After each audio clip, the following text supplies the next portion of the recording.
Independence renders authority useless, and that is what infuriates it so.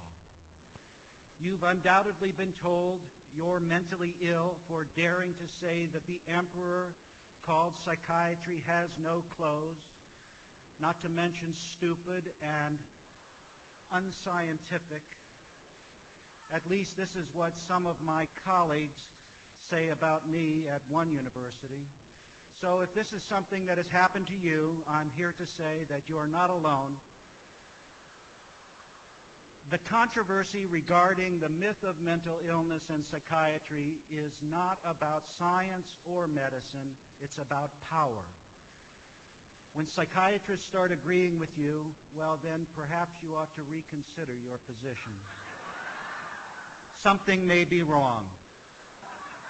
So I'd like to say a few disobedient things, which is especially true because I was trained as a psychologist, and when a member of the profession criticizes its own, it's considered especially sacrilegious. What do we know that is true, that the cult of psychiatry keeps telling us is false? First, the idea that there is a known brain lesion causing mental illness. The truth is, we cannot tell who is mentally ill and who is not by looking at pictures of their brains or analyzing their blood. Psychiatrists had to invent their own book of diseases because pathologists would have nothing to do with them. It's called the Diagnostic and Statistical Manual for Mental Disorders, the DSM, a great work of fiction. What's the difference? What's the difference between the DSM and a scientific book of disease? Every disorder in the DSM is invented. Every disease listed in a pathology textbook is discovered. Real disease is found in a cadaver at autopsy. Mental illness is not. Mental illness refers to something that a person does. Real disease refers to something that a person has. Consider this yet another way. It takes one person to have a real disease. It takes two people to have a mental illness.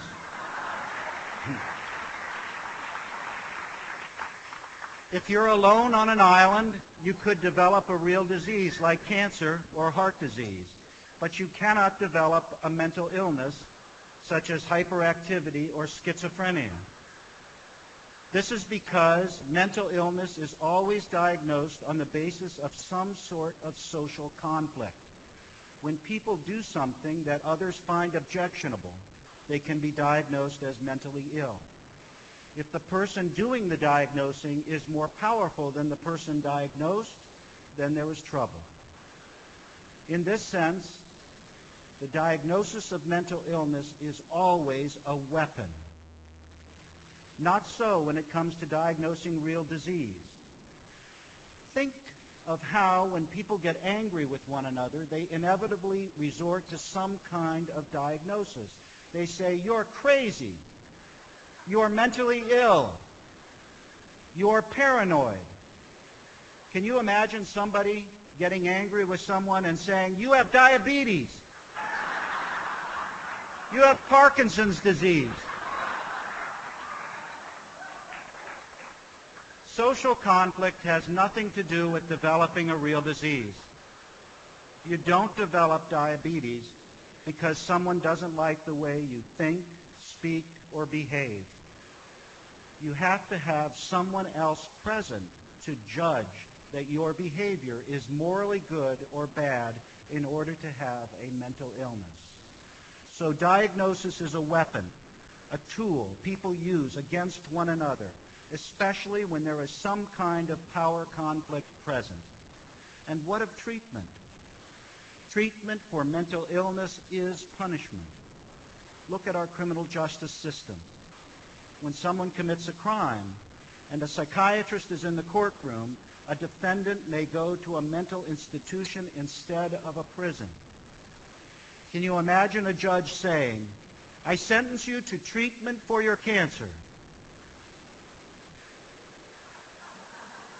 I submit to you that psychiatric treatment is worse than prison. For in prison, they don't judge how long people should be deprived of liberty on the basis of what they think about themselves and the world. In a mental institution, of course, this is the case. If you don't think about yourself and the world correctly, you'll be punished longer. Psychiatrists love to say that mental illness is a real disease, just like cancer. The analogy between mental illness and real disease is not reciprocal. It doesn't hold both ways.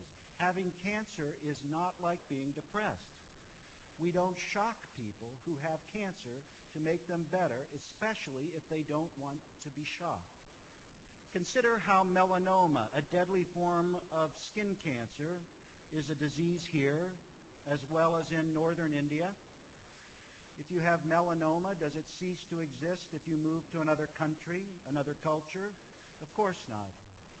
If you're wandering the foothills of the Himalayas and meditating for 15 hours a day, you may very well be called a holy man in India. Take that same person, have him walk across the grounds of the Washington Monument in Washington, D.C., and he's diagnosed a paranoid schizophrenic and committed to a mental hospital. What do you think psychiatrists would do if Jesus were alive today, or Buddha, or Mohammed? Bada bing, right into a mental hospital, injected with drugs to stop their crazy beliefs and speech. Psychiatrists today are the true grand inquisitors. They would crucify the holy men and women of yesterday in an instant. My father was sent from Nazi Germany to America in 1933 when he was about 15 years old. From the time he was sent out of Germany by his family because he was a Jew until his dying day 5 years ago, he had nightmares that the Nazis were persecuting him. He fought against them his whole life, awake and asleep. I used to ask him, "Dad, what were people thinking in Germany back then? What were they thinking when they saw the Nazis parading about?" And he used to say, "Nobody took them seriously. Nobody believed they could ever have the power to do what they did. We laughed at them." Now, while I encourage you to laugh in the face of those psychiatrists who argue that 2 + 2 doesn't equal 4, know too that we must also take them seriously, especially when it comes to the harm they have done to people in the name of helping them. For if we do not, history will repeat itself. We are building a resistance to the psychiatric Gestapo